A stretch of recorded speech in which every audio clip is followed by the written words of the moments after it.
Students, I hope कि आपकी preparation अच्छी चल रही है। तो पिछली क्लास में हमने स्टार्ट किया था industrial relations and public sector undertakings. तो आज हम इस क्लास में उसे कंप्लीट करेंगे। तो पिछली क्लास में हमने क्या देखा था कि इंडस्ट्रियल रिलेशन पीएसयूज़ में कैसा है, कि उसको वो इतना बैड आईआर क्यों है, साथ ही में ट्रेड यूनियन लेवल और WPM कैसे ऑपरेट करते हैं पब्लिक सेक्टर अंडरटेकिंग्स में। आज उसको हम कंटिन्यू करेंगे और देखेंगे कि कलेक्टिव बार्गेनिंग कैसे ऑपरेट करती है पब्लिक सेक्टर अंडरटेकिंग्स में, यानी उसका आज हम क्रिटिकल एनालिसिस करेंगे। तो देखते हैं, collective bargaining in India develop as a means of structured negotiation between management and union. तो कलेक्टिव बार्गेनिंग क्या होता है? इट इज़ जब दोनों के ग्रुप्स नेगोशिएट करते हैं, मैनेजमेंट और एम्प्लॉयज़ के, और साथ में दोनों मिलके एक अग्रीमेंट पे आते हैं, उसे बोलते हैं कलेक्टिव बार्गेनिंग। ठीक है, तो कलेक्टिव बार्गेनिंग अब इंडस्ट्रियल डिस्प्यूट एक्ट जो है इसके अंदर रिकॉग्नाइज्ड है। अगर इसके अंदर रिकॉग्नाइज्ड है तो पब्लिक सेक्टर अंडरटेकिंग्स में उसका पूरा स्ट्रक्चर फॉर्मेट होगा, लेकिन वो सिर्फ कुछ ही जो इंडस्ट्रीज़ है पीएसयूज़ में उसमें ऑपरेट होगी, जैसे कि सेल, भेल और ओएनजीसीज़। बाकी सब कंपनीज़ में वो इतनी अच्छी तरीके से ऑपरेट नहीं होगी। तो हम इसके रीज़न समझेंगे कि ऐसा क्यों है। तो पहले समझते हैं कि वो इतनी स्ट्रॉन्ग क्यों है, वाई स्ट्रॉन्ग। बिकॉज एक बात समझो, सबसे पहला तो इसका लीगल फ्रेमवर्क है जो कि बहुत अच्छे से वहाँ पे फॉलो किया जाता है, क्योंकि उसका स्ट्रक्चर ऑलरेडी गवर्नमेंट ने बना के रखा है, लेकिन बात है फॉलो होने पे, तो वो सिर्फ कुछ ही कंपनीज़ में फॉलो होता है। क्यों होता है? क्योंकि देयर आर ऑर्गेनाइज्ड वर्कफोर्स, बहुत large number of people are employed under the government job जो कि ट्रेड यूनियन से जुड़े हुए हैं। साथ ही में पब्लिक सेक्टर में ट्रेड यूनियन जो है वो स्टेबल और स्ट्रॉन्ग रहती है। ठीक है, द रिकॉग्नाइज्ड यूनियन। साथ में ट्राइब पार्टाइट कंसल्टेशन होती है, फोरम्स जैसे इंडियन लेबर कॉन्फ्रेंस हो गया, सपोर्ट कलेक्टिव डायलॉग। फिर है successful wage negotiations, periodic wage settlement, coal, steel, bank sectors through collective bargaining. ऐसा देखा गया है कि कलेक्टिव बार्गेनिंग भी सक्सेसफुल होती है। तो मेन रीजंस क्या है? मेन रीजंस है कि वहाँ पे यूनियन रिकॉग्नाइज्ड है, लीगल फ्रेमवर्क है, ऑर्गेनाइज्ड वर्कफोर्स है। तो जब ट्रेड यूनियन स्ट्रॉन्ग होगी तभी तो कलेक्टिव बार्गेनिंग होगी, और ये चीज़ पीएसयूज़ रिकॉग्नाइज करता है। लेकिन वो वीक भी है, यानी हम क्रिटिकल इवैल्यूएशन करते हैं तो हम देखते हैं कि वीकनेस क्या है कलेक्टिव बार्गेनिंग में। तो अगर ट्रेड यूनियन स्ट्रॉन्ग है तो वहाँ पे मल्टीपल ट्रेड यूनियन है जो कि कलेक्टिव बार्गेनिंग को हैम्पर करता है। तो मल्टीप्लिसिटी ऑफ यूनियन क्या करता है? कलेक्टिव बार्गेनिंग को वीक कर देता है। ठीक है, दूसरा है प्राइवेटाइजेशन एंड रिफॉर्म्स। अगर बहुत सारे large number of peoples are employed in the government job, तो हमने ये भी देखा था कि 1991 में एलपीजी रिफॉर्म्स के बाद गवर्नमेंट डिसइन्वेस्टमेंट और प्राइवेटाइजेशन की तरफ जा रही है। तो उससे क्या हो रहा है? उससे भी स्ट्राइक्स बढ़ रही है। तो this is a main reason कि कलेक्टिव बार्गेनिंग भी अब सक्सेसफुल इतनी हो नहीं पा रही, क्योंकि मेजर लोग कहाँ जाते जा रहे हैं? प्राइवेटाइज होते जा रहे हैं। ठीक है, टेम्पररीज इंक्रीज होती जा रही है। फिर है गवर्नमेंट का कंट्रोल है, पॉलिटिसाइजेशन हो रहा है, प्रॉब्लम इन ओनर आइडेंटिफिकेशन। अब पता ही नहीं है कि किसके साथ हम कलेक्टिव बार्गेनिंग करें। जो हम मैनेजर्स के साथ करते हैं, लेकिन वो खुद एम्प्लॉय है गवर्नमेंट के, तो हम करें किसके साथ? तो ये बहुत बड़ी दिक्कत है कलेक्टिव बार्गेनिंग को सक्सेसफुल बनाने में। That is problem in owner identification. अगर टॉप 3 आपको चूज़ करना है तो problem in owner identification, privatisation and reforms और मल्टीप्लिसिटी ऑफ यूनियन। ये तीनों को आप पहले टॉप पे लिखोगे, फिर बाकी के पॉइंट्स लिखोगे इन why the collective bargaining is weak in PSUs। ठीक है, अब बढ़ते हैं इंडस्ट्रियल डिस्प्यूट्स इन पब्लिक सेक्टर अंडरटेकिंग्स। तो फिर अब इंडस्ट्रियल डिस्प्यूट होते ही हमने देख लिया, इसके एग्जांपल्स भी देख लिए। तो इसके लिए मैकेनिज़्म क्या क्या है उनको सॉल्व करने के लिए? क्यूरेटिव मैकेनिज़्म क्या है? तो पब्लिक सेक्टर अंडरटेकिंग्स में कोई खास नहीं है, जो प्राइवेट सेक्टर में अपन ने ऑलरेडी पिछली क्लासेस में पढ़ रखा है वही सारे हैं।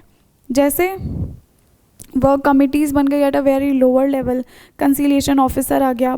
अगर वो सक्सेसफुल नहीं है तो बोर्ड ऑफ कंसीलिएशन के पास जाएगी, जो भी एम्प्लॉयज़ की ग्रीवियंसेस है। फिर एडजुडिकेशन में लेबर कोर्ट्स हो गया, इंडस्ट्रियल ट्रिब्यूनल्स हो गया, नेशनल ट्रिब्यूनल्स हो गया। फिर voluntary arbitration, collective bargaining agreements, mediation by government agencies and code of discipline in industries। तो ये सारे अपन ऑलरेडी पिछली क्लासेस में पढ़ चुके हैं, ये बिल्कुल सेम है, इसमें कोई अलग नहीं है। जो industrial dispute act private sector पे इम्प्लीमेंट होता है वही चीज़ गवर्नमेंट सेक्टर में भी इम्प्लीमेंट होता है, ठीक है। अब है challenges before industrial relation and PSEs. ये जो टॉपिक है ये अपन ऑलरेडी पढ़ चुके हैं, बस यहाँ पे कंसोलिडेट किया गया है। जैसे कि पोलिटिसाइजेशन ऑफ यूनियन हो गया, ठीक है, lack of managerial autonomy, technological obsolescence, workforce resistance to change, bureaucratic structure, rigid structure, financial stress and disinvestment, contractualisation and outsourcing. तो ये ऑलरेडी अपन पिछली क्लासेस में पढ़ चुके हैं। जैसे अब आपको WPM के हैं तो 3-4 पॉइंट्स वहाँ से उठा लीजिए। कलेक्टिव बार्गेनिंग है, वाई वीक, जहाँ पे अपने पॉइंट्स लिखे थे वहाँ से आप ये पॉइंट्स गैदर करके इसको कंसोलिडेट फॉर्म में लिख सकते हो, ठीक है।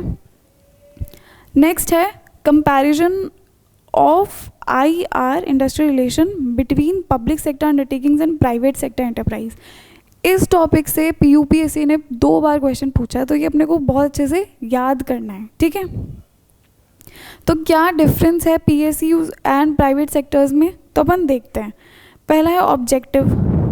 तो ऑब्जेक्टिव क्या है, ये वाला PSU का है और ये वाला प्राइवेट का है, ठीक है। ये आपको टैब्यूलर फॉर्म में लिखना है, साथ ही में ये जो बेसिस है या फिर एस्पेक्ट है ये भी आपको मेंशन करने हैं साथ में, ठीक है, तभी आपको अच्छे मार्क्स मिलेंगे। डायरेक्ट सिर्फ टैब्यूलर फॉर्म में लिख के नहीं आना, एस्पेक्ट उसके साथ होने ही चाहिए। फिर ऑब्जेक्टिव क्या है, अब PSUs का तो सोशल वेलफेयर है, नेशनल डेवलपमेंट गोल है जो अपन ने शुरू में पढ़ा था, लेकिन प्राइवेट का है प्रॉफिट मैक्सिमाइजेशन। फिर है नेचर ऑफ मैनेजमेंट, कैसा मैनेजमेंट होता है PSU में, ब्यूरोक्रेटिक स्ट्रक्चर होता है, रूल बाउंड होता है, लेकिन वही प्राइवेट सेक्टर में फ्लेक्सिबल नेचर होता है, ऑटोनोमस, मैनेजमेंट ड्रिवन होता है, वहाँ एक्टिव मैनेजर्स होते हैं, ठीक है।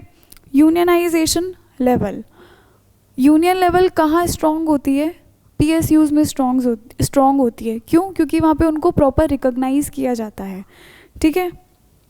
लेकिन साथ में वहाँ पे मल्टीपल यूनियन भी होती है, अगर एक पॉजिटिव है तो एक नेगेटिव भी है।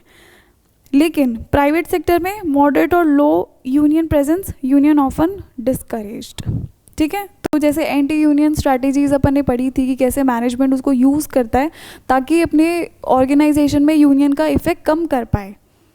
फिर आगे है कलेक्टिव बार्गेनिंग स्ट्रेंथ। तो कलेक्टिव बार्गेनिंग का पूरा स्ट्रक्चर होता है PSUs में, लेकिन वो वीक होती है as compare to private sector. Private sector में वो ज़्यादा अच्छे तरीके से होती है, ठीक है, because it is more flexible. Plus identification of owner private sector में क्लियर होता है, जबकि क्लियर नहीं होता पब्लिक सेक्टर में। फिर है decision making process. Public sector में जो सेंट्रलाइज्ड डिसीजंस होते हैं वहाँ पे मिनिस्टर्स लेते हैं जो भी डिसीजन होते हैं, ठीक है, government at a centralise level decision लेती है, जबकि प्राइवेट सेक्टर में वो डिसेंट्रलाइज डिसीजन मेकिंग प्रोसेस होता है। फिर है WPM, worker participation of management, they exist formally in public sector but they very limited और टोकन पार्टिसिपेशन होता है इन प्राइवेट सेक्टर। तो दोनों में ही वैसे तो कंसल्टेटिव होता है, लेकिन ये थोड़ा मोर इफेक्टिव होता है इन प्राइवेट सेक्टर रेदर देन दी पब्लिक सेक्टर। फिर इंडस्ट्रियल डिस्प्यूट। अब ये बात ध्यान रखो कि इंडस्ट्रियल डिस्प्यूट होते बहुत लार्ज स्केल पे हैं इन पब्लिक सेक्टर की। जैसे हमने देखा था, जैसे 27 लाख या 25 करोड़ एम्प्लॉयज़ पार्टिसिपेट कर रहे थे, लेकिन वो होते कम फ्रीक्वेंसी, मतलब ऐसा नहीं है कि फ्रीक्वेंटली हो गए, बहुत कम टाइम में होता है। जैसे कि एक डेटा आएगा, ओनली 23% जितने भी इंडस्ट्रियल डिस्प्यूट होते हैं वो पब्लिक सेक्टर के होते हैं, जबकि प्राइवेट सेक्टर में वो 77% ऑफ द डिस्प्यूट्स होते हैं, ठीक है, समझ में आया। तो इंडस्ट्रियल डिस्प्यूट ज़्यादा कहाँ होते हैं, प्राइवेट सेक्टर में, लेकिन लार्ज स्केल पे कहाँ होते हैं, वो होते हैं पब्लिक सेक्टर पे, ठीक है। फिर है जॉब सिक्योरिटी। जॉब सिक्योरिटी कहाँ ज़्यादा होती है, पब्लिक सेक्टर में, वहाँ पे टेम्प्रेरीज थोड़ी कम होती है as compare to private sector. फिर रोल ऑफ द गवर्नमेंट, तो गवर्नमेंट का डायरेक्ट इंटरवेंशन रहता है पब्लिक में, वेयर इज इनडायरेक्ट इंटरवेंशन रहता है इन प्राइवेट में। फिर है इंडस्ट्रियल रिलेशन क्लाइमेट। तो पब्लिक सेक्टर में वो थोड़ा रिजिड रहता है, पॉलिटिकली इन्फ्लुएंस्ड रहता है, लेकिन स्टेबल रहता है, जबकि प्राइवेट सेक्टर में काफ़ी competitive, performance oriented and less politicised. फिर है ओवरऑल रिलेशंस की अगर हम बात करें तो पब्लिक सेक्टर में it is productive and selective industry, जैसे कि भेल हो गया, ONGC हो गया, लेकिन it is generally productive due to active manager in private sector. Next point है लेबर टर्नओवर। लेबर टर्नओवर क्या होता है? ये रेट होती है जिस रेट से एम्प्लॉयज़ ऑर्गेनाइजेशन छोड़ के जाते हैं, ठीक है। तो ये ऑफ कोर्स प्राइवेट सेक्टर में ज़्यादा रहेगी और पब्लिक में कम। मेन कॉज क्या है इंडस्ट्रियल डिस्प्यूट का? तो पब्लिक में होता है वेजेस एंड अलाउंस और प्राइवेट में होता है इनडिसिप्लिन एंड वायलेंस। फिर है number of dispute. Number of dispute अपन ने देखा था, जितने भी डिस्प्यूट होते हैं वो उसका 23% ही पब्लिक में होते हैं और उसका 77% प्राइवेट में होता है, ठीक है। तो आई होप कि आपको बेसिक अंडरस्टैंडिंग मिल गई होगी दोनों के बीच का डिफरेंस की। इनको डिफरेंसेस को याद करना है क्योंकि ये बहुत इंपॉर्टेंट है, साथ में बेसिस भी लिखनी ही है। तो इससे अपना चैप्टर हो जाता है कंप्लीट। अब हम PYQs एक एक करके डिस्कस कर लेते हैं। जितने भी PYQs आए मैंने सारे इसमें मेंशन कर दिए, ठीक है। 2017 में आया है मॉडल एम्प्लॉयर, इसका सोल्यूशन लास्ट में दे रखा है तो अपन इसको वहीं डिस्कस करेंगे। फिर है present the IR situation is not congenial in the public sector enterprise. Congenial का मतलब होता है प्लीजेंट, तो IR situation is not pleasant in the public sector enterprise. क्यों? ये अपन ने पढ़ लिया कि why the industrial relation is disturbed in public sector undertakings. Critically evaluate this statement, पर ऐसा भी नहीं है तो वहाँ के पॉजिटिव पॉइंट्स भी अपन लिखेंगे।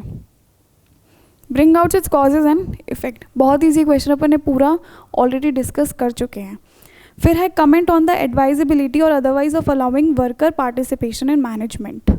तो इसमें क्या लिखना है अपने को लिखना है कि वाई WPM अपन ने ऑलरेडी डिस्कस कर रखा है, डेमोक्रेसी वगैरह सारे पॉइंट्स अपन ने डिस्कस कर रखे हैं, ठीक है। To what extent have public enterprise in India set a good example in respect of worker participation in management. तो अपन ने जब WPM पढ़ा था तो अपन ने देखा था कि why it is strong in the public enterprise. साथ में अपन ने कुछ एग्जाम्पल्स देखे थे जैसे भेल हो गया, ONGCs हो गए, ठीक है। तो ये अपन को यहाँ मेंशन करना है।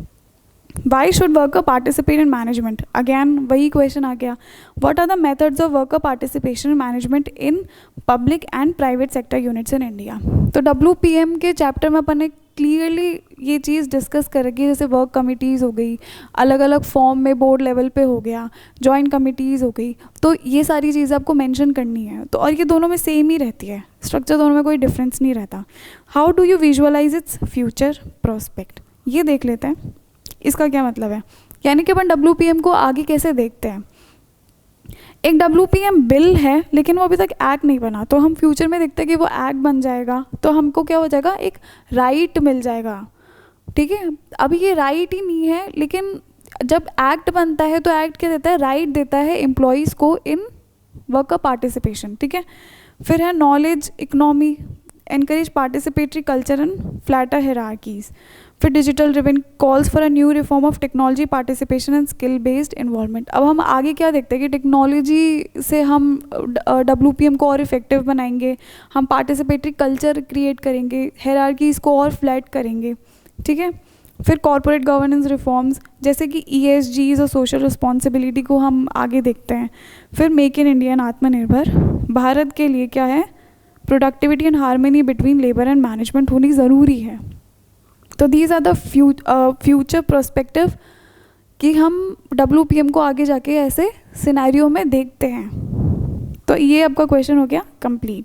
फिर है in what ways do the industrial relation in public and private enterprise differ from each other.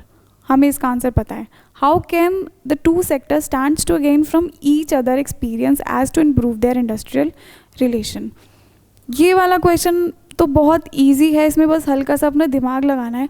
अपने को ये लिखना है कि प्राइवेट सेक्टर में कौन कौन सी अच्छी बातें हैं जो पब्लिक सेक्टर को अडॉप्ट करनी है, जैसे कि वहाँ का कंपटीशन, वहाँ का प्रोफेशनलिज्म, वहाँ पे फ्लेक्सिबल स्ट्रक्चर रहता है, टैलेंट रिकॉग्निशन रहता है, ठीक है, कलेक्टिव बार्गेनिंग वहाँ अच्छी होती है। तो अपन को ये अच्छे पॉइंट्स किस में लिखना है, प्राइवेट सेक्टर पब्लिक सेक्टर में, कि पब्लिक सेक्टर को इसको अडॉप्ट करना चाहिए फ्रॉम प्राइवेट सेक्टर। फिर अपन क्या लिखेंगे, पॉजिटिव्स ऑफ पब्लिक सेक्टर जो कि प्राइवेट सेक्टर को अडॉप्ट करने चाहिए, जैसे कि वहाँ पे कंप्लायंस ऑफ लॉ ज़्यादा अच्छे से होता है, वहाँ पे सोशल सिक्योरिटीज़ ऑफ एम्प्लॉयज़ अच्छी तरीके से देखी जाती है, फुलफिल करी जाती है, क्योंकि एक गवर्नमेंट होता है वो मॉडल एम्प्लॉयर होता है। तो प्राइवेट सेक्टर को ये सीखना चाहिए कि वो कैसे ह्यूमनिस्टिक अप्रोच अडॉप्ट कर सकती है, ठीक है, तो ये क्वेश्चन बस हल्का सा दिमाग लगाओ, थोड़ी सी क्रिएटिविटी लेके आओ, और ये क्वेश्चन बहुत ईजी, क्योंकि अपन सबको बेसिस क्लियर है कि प्राइवेट और पब्लिक में क्या डिफरेंस होता है, क्या क्या एडवांटेजेस डिसएडवांटेजेस सब पता है। फिर है industrial relations in India is dynamic and evolving concept, explain it, ये पहला हो गया। फिर है suggest measure for improving industrial relation in public sector in India. तो फर्स्ट क्वेश्चन अपन ने फर्स्ट चैप्टर में कंप्लीट किया था कि कैसे आईआर डायनेमिक और इवॉल्विंग कॉन्सेप्ट है। पहले आईआर क्या होता था, हायर एंड फायर वाली फिलॉसफी पे चलता था, लेकिन अब किस पे चलता है, अब चलता है कि अब उसके स्कोप बहुत एक्सपैंड हो गया, अब उसमें बहुत सारी इंस्टीट्यूशंस आ गए, बहुत सारी पार्टीज़ आ गए, जैसे कलेक्टिव बार्गेनिंग, ट्रेड यूनियन, तो इतने सारे इंस्टीट्यूशन डेवलप हो गए, इंडस्ट्रियल डिस्प्यूट एक्ट आ गया, वहाँ पे अब अलग अलग तरीके से फाइट होनी चालू हो गई, जैसे लॉकआउट स्ट्राइक्स और पैन डाउन स्ट्राइक्स, और इतनी सारे अलग अलग मोड्स ऑफ कॉन्फ्लिक्ट हो गए, ठीक है। साथ ही में भी और इवॉल्व होता जा रहा है, क्यों, क्योंकि एलपीजी रिफॉर्म्स आए। तो अपने को ये सब कुछ मेंशन करना जो मैंने फर्स्ट चैप्टर के अंदर बहुत कॉम्प्रिहेंसिवली इसको कवर किया है।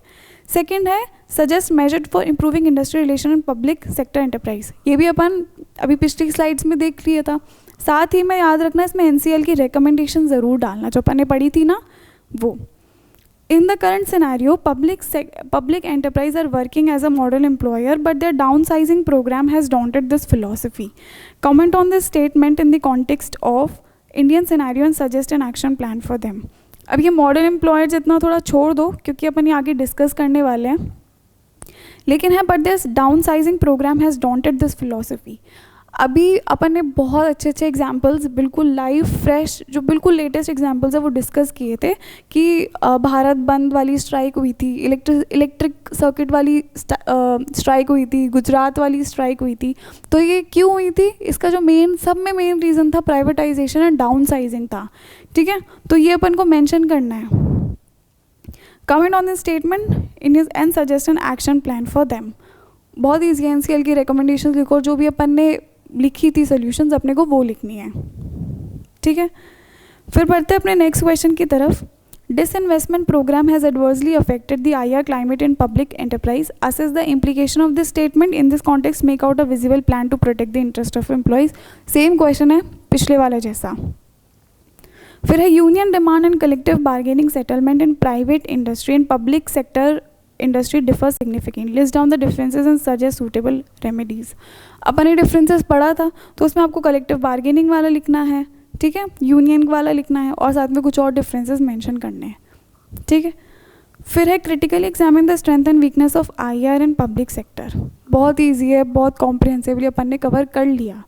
Describe the status of IR in Indian public sector undertakings, again repeat question.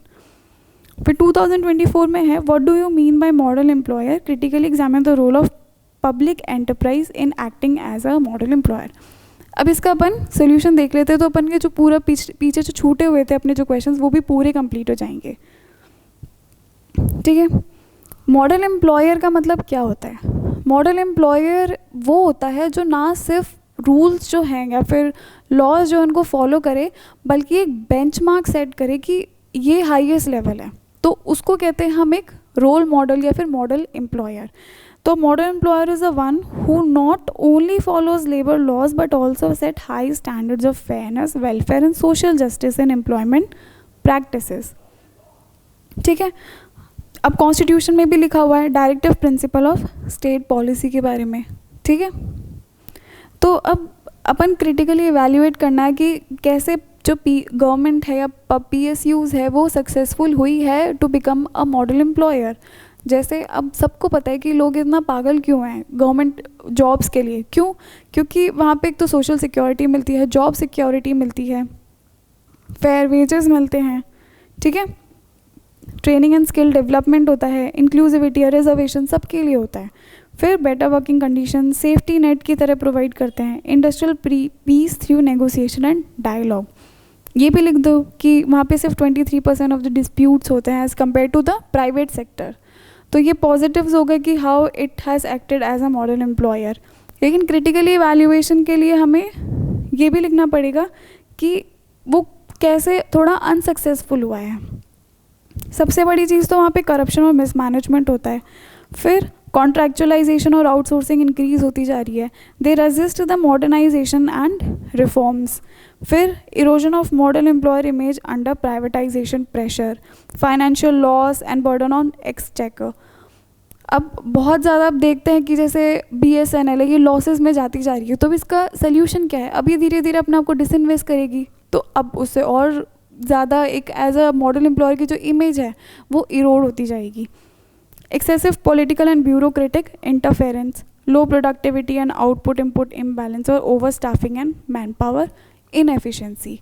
तो इसकी वजह से वो एक मॉडल एम्प्लॉयर नहीं बन पा रहा है. ठीक है, तो इससे आज हमारा ये चैप्टर कंप्लीट हुआ. तो इसके साथ अब हमारे IR में सिर्फ 2 चैप्टर बचे और इसके बाद हमारी पूरी IR कंप्लीट हो जाएगी विथ ऑल PYQs. तो आप इसको पढ़ते रहिए, रेगुलरली रिवाइज करते रहिए. I hope you like the session. Thank you so much.